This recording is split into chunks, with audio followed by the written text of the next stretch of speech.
Viewers, welcome to Nithees cook and joy. പുതിയൊരു വീഡിയോയിലേക്ക് എല്ലാവർക്കും സ്വാഗതം. ഇന്നെന്താ ഉണ്ടാക്കുന്നേ? നമ്മൾ അടിപൊളിയായിട്ടുള്ള വെജിറ്റബിൾ അല്ലെങ്കിൽ എഗ് ഫ്രൈഡ് റൈസ് ആണ്. എഗ് ഒഴിവാക്കിയ വെജിറ്റബിൾ ഫ്രൈഡ് റൈസ് ആയി, എഗ് ചേർത്താൽ എഗ് ഫ്രൈഡ് റൈസ് ആയി. ഇനി ഇതിൽ നിങ്ങൾ കുറച്ച് ചിക്കൻ കൂടെ ഒന്ന് വേവിച്ചിട്ട് കഴിഞ്ഞാൽ ചിക്കൻ ഫ്രൈഡ് റൈസും ആയി. അപ്പോൾ ഒറ്റ വെടിക്ക് 3 പക്ഷി. ഓക്കെ, അപ്പോൾ അടിപൊളിയായിട്ടുള്ള ഫ്രൈഡ് റൈസ് എങ്ങനെയാണ് ഉണ്ടാക്കുന്നത് നോക്കിയിട്ട് വരാം. Welcome to the video. Fried rice ഉണ്ടാക്കുമ്പോൾ 2-3 കാര്യങ്ങൾ ശ്രദ്ധിക്കണം. ഒന്ന്, ചോറ് ഉപ്പിട്ടിട്ടാണ് വേവിക്കുന്നത്, അതുകൊണ്ട് ഉപ്പ് ചേർക്കുമ്പോൾ നല്ലപോലെ ശ്രദ്ധിക്കണം. അതുപോലെ തന്നെ നിങ്ങൾ കുറച്ചെങ്കിലും സെസമി ഓയിൽ, അതായത് നല്ലെണ്ണ അല്ലെങ്കിൽ എള്ളെണ്ണ എന്ന് പറയുന്ന ഓയിൽ ചേർത്ത് കഴിഞ്ഞാൽ ഇതിൻ്റെ ടേസ്റ്റ് ഒന്നുകൂടെ എൻഹാൻസ് ചെയ്യും. വെളിച്ചെണ്ണ ഒരിക്കലും ഉപയോഗിക്കരുത്. വെളിച്ചെണ്ണ ഉപയോഗിച്ച് കഴിഞ്ഞാൽ നമുക്ക് ഫ്രൈഡ് റൈസിൻ്റെ ടേസ്റ്റേ വരില്ല, അതിൻ്റെ ടേസ്റ്റ് മാറിപ്പോവും.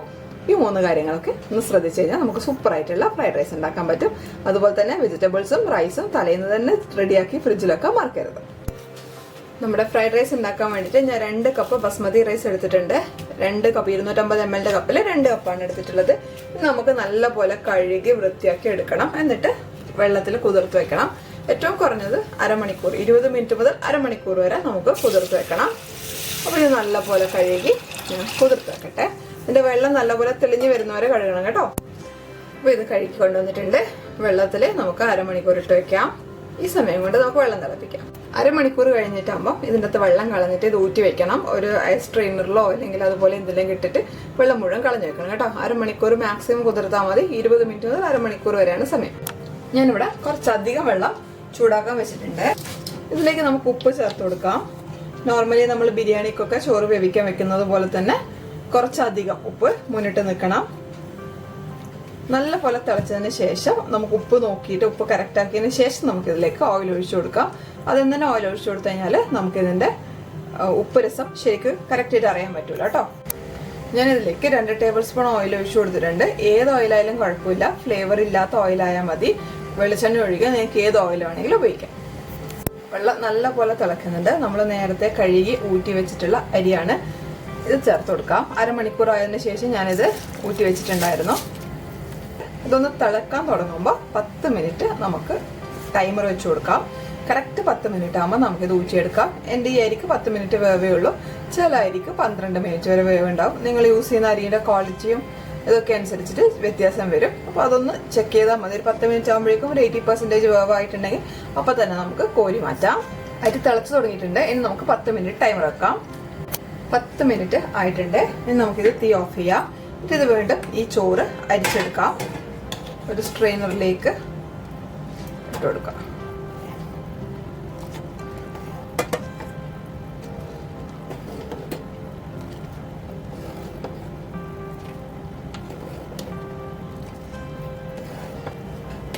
ഇനി നമുക്കിത് നല്ലപോലെ തണുക്കാൻ വേണ്ടി വെക്കാം. അരി വെന്ത് കഴിഞ്ഞാൽ ജസ്റ്റ് ഇങ്ങനെ ഒന്ന് ഇളക്കി കൊടുക്കണം.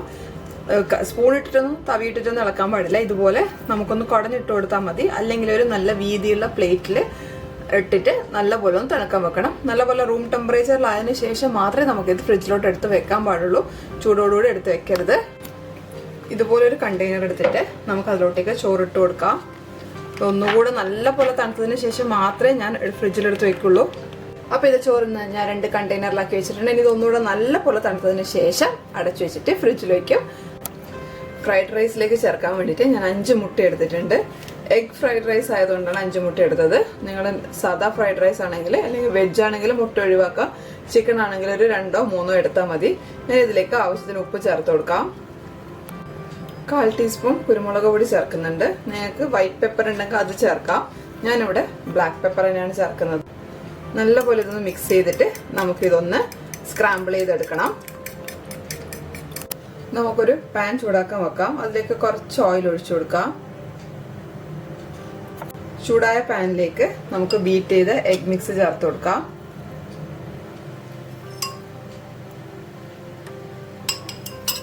അപ്പം തന്നെ ഇളക്കി കൊടുക്കരുത്. നമുക്ക് കുറച്ച് വലിയ വലിയ പീസസ് ആയിട്ടാണ് വേണ്ടത്. അടിഭാഗം ഒന്ന് ലൈറ്റായിട്ട് കുക്കായി വരുമ്പോൾ മെല്ലനെ ഇതുപോലെ ഒന്ന് നീക്കി കൊടുക്കാം. മെല്ലെ മെല്ലെ ചെയ്ത് കൊടുത്താൽ മതി.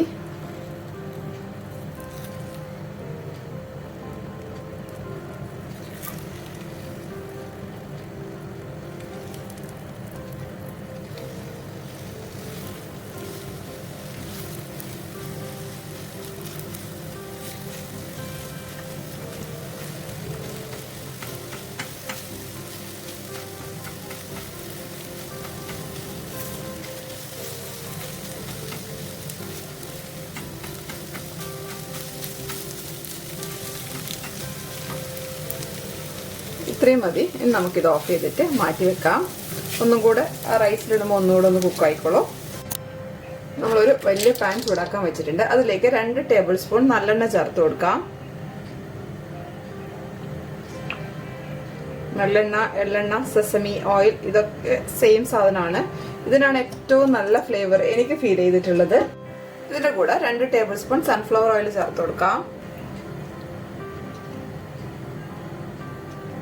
ഇതിന്റെ ഹോൾ പ്രോസസ്സ് ഹൈ ഫ്ലെയിമിലാണ് ചെയ്യുന്നത്. ചൂടായ എണ്ണയിലേക്ക് നമുക്ക് വെളുത്തുള്ളി ചേർത്ത് കൊടുക്കാം. ഇതൊരു 3 വലിയ അല്ലി വെളുത്തുള്ളിയാണ്. നിങ്ങളുടെ കയ്യിൽ ചെറുതാണെങ്കിൽ ഒരു 5-8 എണ്ണം വരെ എടുക്കാം.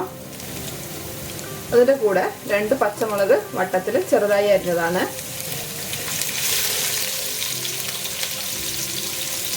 ഇതൊന്ന് ലൈറ്റായിട്ട് ഒന്ന് വാടി വരുന്നത് വരെ നമുക്കൊന്ന് സോട്ടേ ചെയ്തെടുക്കാം. ലൈറ്റായിട്ട് കളർ ചേഞ്ച് ആയിട്ടുണ്ട്. നമുക്കിതിലേക്ക് സവാള ചേർത്ത് കൊടുക്കാം. ഒരു മീഡിയം സൈസ് സവാള ചെറുതായി അരിഞ്ഞതാണ്. അതേപോലെ തന്നെ ഒരു മീഡിയം സൈസ് ക്യാപ്സിക്കം ചെറുതായി അരിഞ്ഞതാണ്. കുറച്ച് ലാസ്റ്റ് ഒന്ന് ഗാർണിഷ് ചെയ്യാൻ വേണ്ടി ബാക്കി വെക്കാം. ബാക്കി ഇതിലിട്ട് കൊടുക്കാം. എല്ലാം ഒരു മാക്സിമം ഒരു 30 സെക്കൻഡ് മാത്രമേ വഴറ്റേണ്ടതുള്ളൂ. ഇത് വെന്ത് പോകാൻ പാടില്ല. ജസ്റ്റ് ഒന്ന് അതിൻ്റെ ഒരു പച്ച ടേസ്റ്റ് ഒന്ന് മൈൽഡായാൽ മാത്രം മതി. ഇതിൻ്റെ കൂടെ സ്പ്രിംഗ് ഓണിയൻ്റെ വൈറ്റ് പാർട്ട്, ഒരു മീഡിയം സൈസ് ക്യാരറ്റ് നീളത്തിൽ അരിഞ്ഞെടുത്തതാണ്.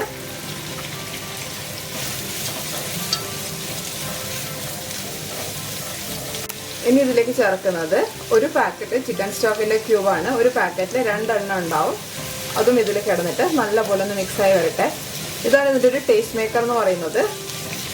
ഇത് ചേർക്കുമ്പോഴാണ് നല്ലൊരു ഫ്ലേവർ നമുക്ക് കിട്ടുന്നത്.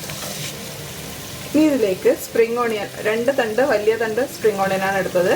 അതിൻ്റെ പകുതി ഇപ്പോൾ ചേർത്ത് കൊടുക്കാം. ഒന്ന് നല്ലപോലെ ഒന്ന് മിക്സ് ചെയ്ത് കൊടുക്കാം. 1 ടേബിൾ സ്പൂൺ ഡാർക്ക് സോയാ സോസാണ് ചേർക്കുന്നത്. വേണം എന്നുണ്ടെങ്കിൽ അത് കുറഞ്ഞു പോയും തോന്നുവാണെങ്കിൽ നമുക്ക് ചോറ് ചേർത്തതിന് ശേഷം ചേർത്ത് കൊടുക്കാം. അതേപോലെ തന്നെ 1/2 ടേബിൾ സ്പൂൺ വിനീഗറും ചേർക്കുന്നത്. ഒന്ന് മിക്സ് ചെയ്ത് കൊടുക്കാം. ഇപ്പം തന്നെ നല്ല ഫ്രൈഡ് റൈസിൻ്റെ സ്മെല്ല് വരാൻ തുടങ്ങിയിട്ടുണ്ട്.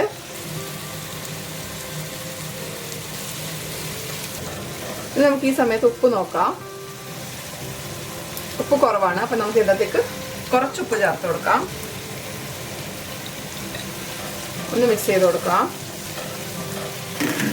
ഇനി നമുക്കിതിലേക്ക് വേവിച്ച് വെച്ച ചോറ് ചേർത്ത് കൊടുക്കാം. ഇത് ഇന്നലെ തന്നെ വേവിച്ച് ഊറ്റി ഫ്രിഡ്ജിൽ വെച്ചിട്ടുള്ള ചോറാണ്. ആദ്യം പകുതി ക്വാണ്ടിറ്റി ചേർത്ത് കൊടുക്കാം. നല്ലപോലെ ഒന്ന് മിക്സ് ചെയ്ത് കൊടുക്കാം.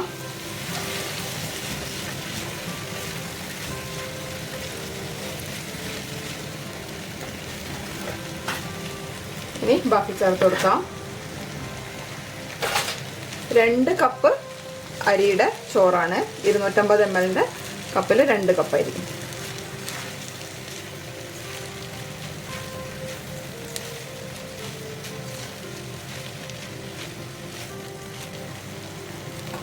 ഇനി നമുക്കിതിലേക്ക് ബാക്കിയുള്ള ക്യാപ്സിക്കോ, സ്പ്രിംഗ് ഓണിയൻ, സ്ക്രാമ്പിൾ ചെയ്ത് വെച്ചിട്ടുള്ള എഗ്ഗ് എല്ലാം ചേർത്തിട്ട് നമുക്കിതുപോലെ ഒന്ന് ജസ്റ്റ് ഒന്ന് മിക്സ് ചെയ്ത് കൊടുക്കാം. അധികം നമ്മൾ തവിയിട്ട് ഇളക്കുമ്പോൾ ഇതിൻ്റെ റൈസ് പൊടിഞ്ഞു പോകാൻ ചാൻസ് ഉണ്ട്. അപ്പം ഇങ്ങനെ ഇളക്കുന്ന സമയത്ത് അധികം പൊടിയാതെ കിട്ടും. ഇനി ഇതിലേക്ക് നമുക്ക് 1 ടീസ്പൂൺ പഞ്ചസാര ചേർത്ത് കൊടുക്കാം. ഇതുപോലെ ഒന്ന് മിക്സ് ചെയ്ത് കൊടുക്കാം.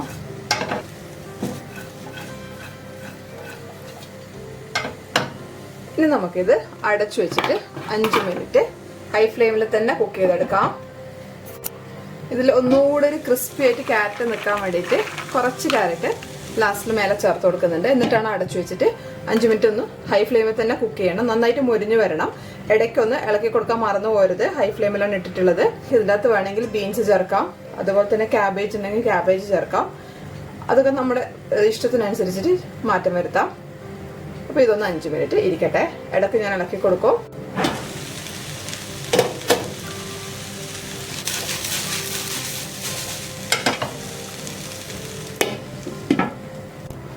ഇപ്പോൾ ഇത് 5 മിനിറ്റ് നല്ലപോലെ ഒന്ന് മൊരിച്ചെടുത്തിട്ടുണ്ട്. ഇനിയിപ്പോൾ ഞാനിത് ഓഫ് ചെയ്യുവാണ്. നല്ല ഫ്ലേവർ വന്നിട്ടുണ്ട് ഇതിന്. നിങ്ങൾക്ക് സോയ സോസ് വേണമെന്നുണ്ടെങ്കിൽ കുറച്ചുകൂടെ ചേർത്ത് കൊടുക്കാം. പക്ഷേങ്കിൽ കുറച്ചും കൂടെ ഡാർക്ക് ആയി പോയ റൈസിൻ്റെ കളറ്, റൈസിന് ഈ ഒരു കളർ നിൽക്കുമ്പോഴാണ് നല്ല ഭംഗി കാണാനും. കണ്ടോ? അപ്പോൾ നമുക്കിത് അടച്ചു വെച്ചിട്ട് ഒരു 10 മിനിറ്റിന് ശേഷം നമുക്ക് സെർവ് ചെയ്യാം. അപ്പോൾ നമ്മുടെ ഫ്രൈഡ് റൈസ് റെഡി ആയിട്ട് 10 മിനിറ്റ് ആയിട്ടുണ്ട്. നല്ല അടിപൊളിയായിട്ടുള്ള ഒന്നിനോട് ഒട്ടാത്ത ചോറുള്ള നല്ല സൂപ്പർ ആയിട്ടുള്ള ഫ്രൈഡ് റൈസ് റെഡി ആയിട്ടുണ്ട്. റെസ്റ്റോറൻറ്റിൽ നിന്ന് കിട്ടുന്നതിൻ്റെ ഒരു 90% ടേസ്റ്റ് ചെയ്ത് സാറ്റിസ്ഫൈ ചെയ്യും. അടിപൊളിയാണ്. എല്ലാവരും ഇതൊന്ന് ട്രൈ ചെയ്ത് നോക്കണം. ഒറ്റ കാര്യം മാത്രം ശ്രദ്ധിച്ചാൽ മതി, ചോറും വെജിറ്റബിൾസും ഒക്കെ തലേന്ന് തന്നെ റെഡിയാക്കി വെക്കണം. അങ്ങനെയാണെങ്കിൽ നമുക്ക് രാവിലെ ആണെങ്കിലും ലഞ്ച് ബോക്സിലാണെങ്കിലും ഒക്കെ ഷടപടേന്ന് തൊട്ട് നമുക്ക് ഉണ്ടാക്കി കൊടുക്കാൻ പറ്റും. അപ്പോൾ നമുക്ക് അടുത്ത വീഡിയോ ആയിട്ട് വീണ്ടും കാണാം. അതുവരേക്കും എല്ലാവർക്കും നന്ദി, നമസ്കാരം. Thank you for watching. Bye. എല്ലാവരും ഹാപ്പി ആയിട്ടിരിക്കുക, ഹെൽത്തി ആയിട്ടിരിക്കുക. വീഡിയോ ഇഷ്ടപ്പെടുവാണെങ്കിൽ ഷെയർ ചെയ്യാൻ മറക്കരുതേ.